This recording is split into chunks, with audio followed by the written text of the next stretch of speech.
But you made a good point off screen earlier. What was that? You said that they couldn't create, they only copied.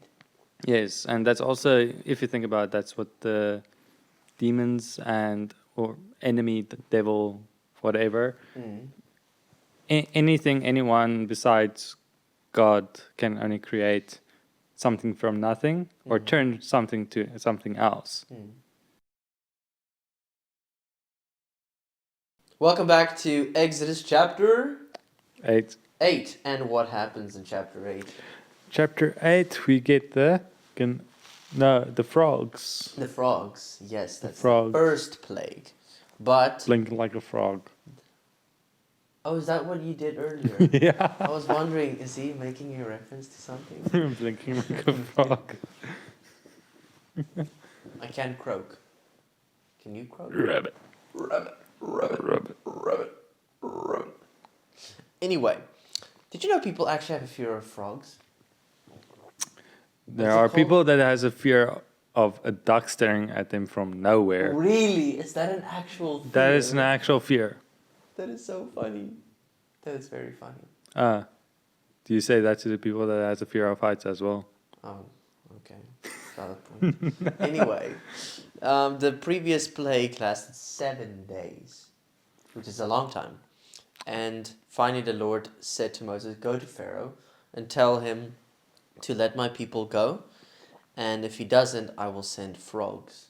A plague of frogs. Plague of frogs. And did this happen, obviously. I just want to get the part where it says, oh, right.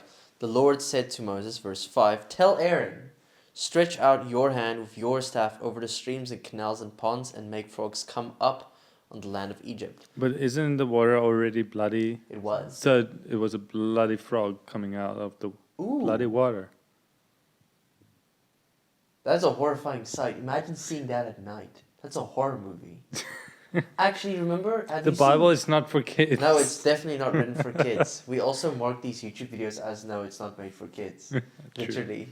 But did you ever watch the Exodus movie in 2014? No, I have not. In the scene where they do all the plagues, it was actually portrayed almost perfectly. But the second one of the frogs, it was shot at night. Then you see this swarm of frogs coming out of the water, but it's dark and they're glistening with the blood as they hop onto the steps as they go towards the Egyptians. All the diseases and stuff that you should get from that, because it's bloody frogs, literally. Everywhere. And some frogs are actually poisonous. I'm not sure if these were poisonous, but there was actually an Egyptian god that had the face of a frog. That god's name is Heqet, a goddess of fertility, identified with Hathor, represented in the form of a frog. I don't know why a frog is a symbol of fertility. Well, it comes in the Nile River, if you think about it, because frogs lay their eggs in rivers, because it's already, what's the Nile representing already? Life. Life, because yes. they get their crops and everything from it. Yeah. So for life to come out of that water, so that's why the frog specifically resembles fertility, because also they lay a bunch of eggs. That's actually a very good point. That's actually quite interesting. Yeah. Wow. So the frogs came and they were actually upon everyone. Can you imagine? Upon everyone. Upon everyone. Did I say upon? No, you said upon. Upon everyone. That's what I meant. Upon everyone. They were upon the beds, the people, the palaces. Imagine you just want to go to bed. There's just a bunch of frogs. Open the sheet. Oh, There's my more word. frogs. No more. It's not cats, it's frogs. Yeah, that is a horrifying sight. Can you imagine how it would have stank? Yeah, and being slimy and... Ugh. Can't even take a bath because there would be a frog. Coming out of the tap.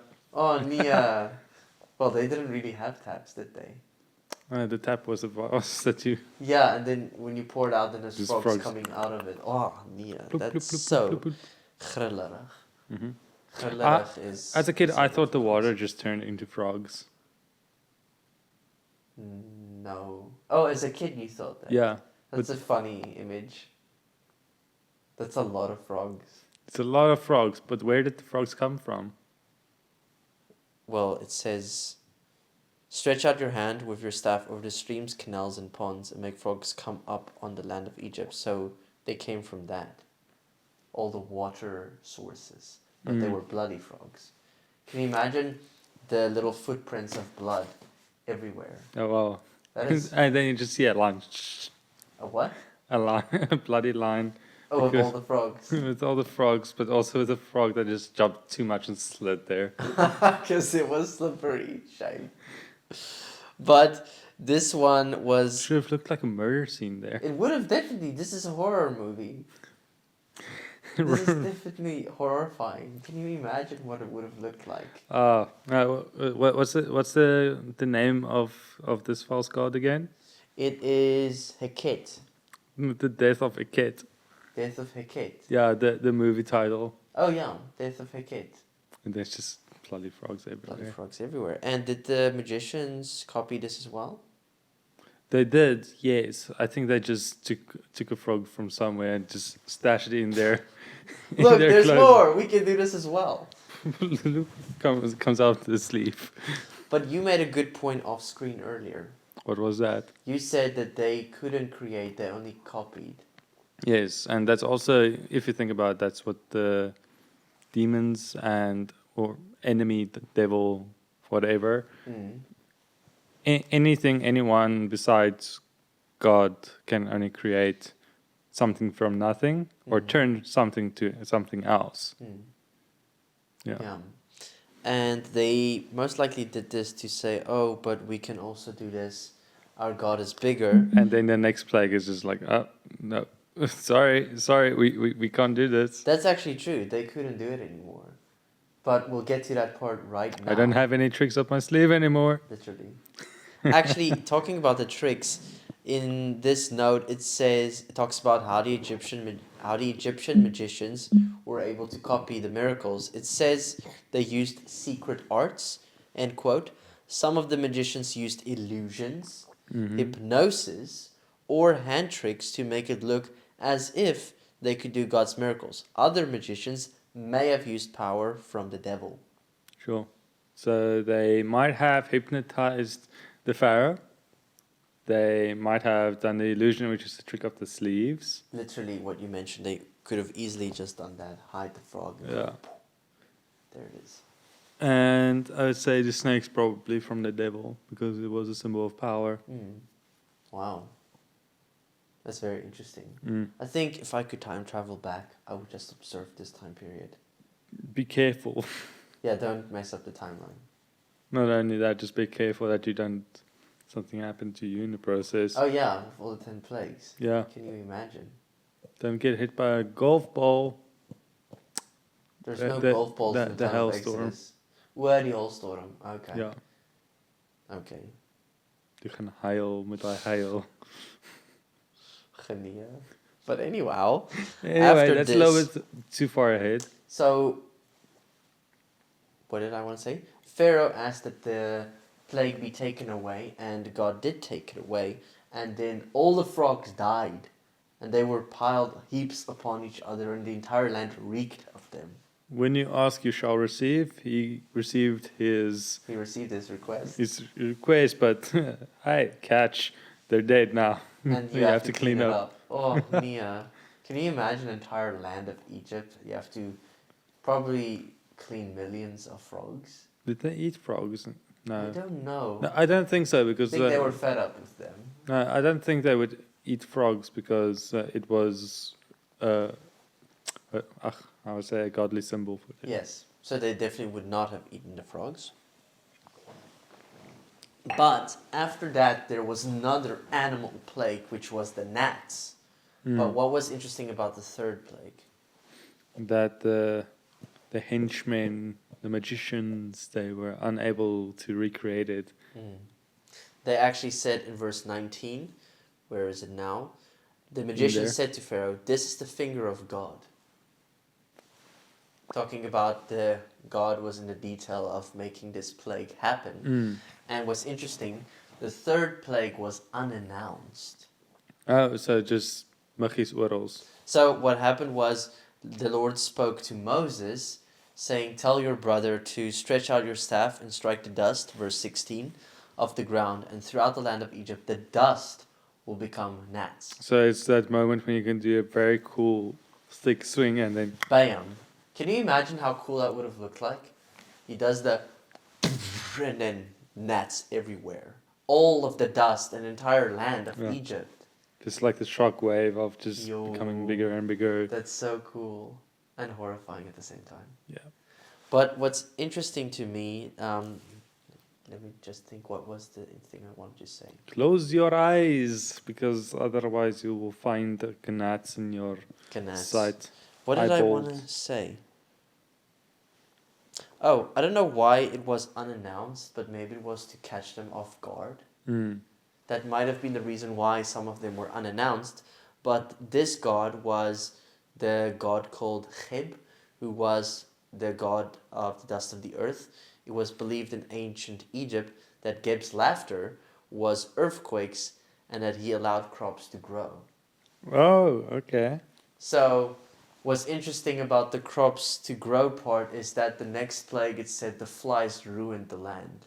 Mm. So it was kind of an insult. It was already an insult to Geb, and then the flies one kind of made it worse already. Yeah, imagine just the flies flying against you because it's actually weight. Yeah, and they're annoying all over you. Zzz. One fly is annoying. Can you imagine a plague of flies? Earplugs. They didn't have earplugs. I think that's when earplugs came to existence. Yeah. Maybe they just took plants and shoved it in their ears. I don't know. Which is, of course, the next plague. The fourth one was the plague of flies.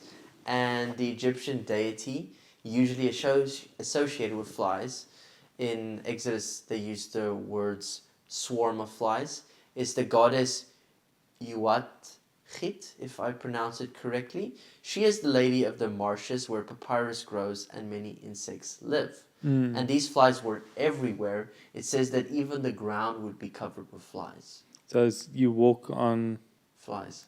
flies. And then you step on it, and then some of them die under your feet. Oh, that's so gross. Yeah, it's so satisfying because you kill a bunch of flies this time. Yeah, but there's so many. Can you imagine trying to eat and there's flies everywhere? Yeah, that's horrible. Try to breathe even. Because you would breathe them in. Or clogged nose. Or another thing that's interesting that you can think about, because it was portrayed in the 2014 movie, where you saw the flies go to the livestock that they were selling. Or sorry, the meat that they were selling. So they dropped at a quick drop of stocks that time. Exactly. They literally ruined the economy if you think about it. Can you imagine they had to take like a little whip and hit the flies off of the meat? That's when the recession started. Yes. Actually, that's not just funny, but it's true, because this actually ruined their economy, not just their religion. Wait till the next few things if you think that was bad for their stocks. Yeah, because the next one was the livestock, which is the fifth plague. There's actually... Which became date stock. Literally. But that's only in the next chapter, but I actually just want to mention this part. There are actually 1, 2, 3, 4, actually 5. Oh no. Wait a minute. Almost all the plagues affect the animals as well. Yeah. Because the first one killed the fish in the water. Then of course there was the frogs, the gnats, the flies. The livestock died in the next one. The outbreak of boils was also on the animals. Some of the animals died with the hail. Then there was the locusts. The darkness, it probably affected the animals. By that time, I think... Yeah, no. It affected the animals because they couldn't see or eat. So they were starving. And the land was ruined. That's interesting. And then, of course, the last plague, some of the animals died as well. Yeah. But if you think about it, a lot of their gods, they were associating with animals. So the fact that actually all of the plagues affected the animals in one way or another, it actually targeted more than just 10 gods. Because if you check out how their gods look like, it's animal heads or insects. Exactly. So even the gnats, a small little insect that insulted one of their gods, And it's just funny that it's all of these animals that God affected throughout actually all the 10 plagues. I just realized that. That's actually quite interesting. But what's interesting about the 4th plague with the flies? That they flied only around Egypt. Yes. In the entire land of Goshen, where the Israelites were, there was not a fly in sight to make a distinction between God's people and the Egyptians. Sure. That was also a really big move because God was able to distinguish between them and clearly showed He is God and the Egyptian gods were useless because they were in chaos. And God had order with the Israelites. Oh. Because from there on, all the other plagues didn't affect the land where the Israelites lived. To make a distinction, to protect them in this horrifying This is God's age. people, this is not God's people. Let my people go! Literally. And of course, after every single plague that we forgot to mention, Moses went to negotiate, let my people go, and the livestock and everyone, so that they can sacrifice. And then Pharaoh didn't let them go, and he hardened his heart. After every plague was taken away, he hardened his heart, and he didn't let them go. And after this, we will get to the 5th plague in chapter 9. See you guys in chapter 9. Cheerio.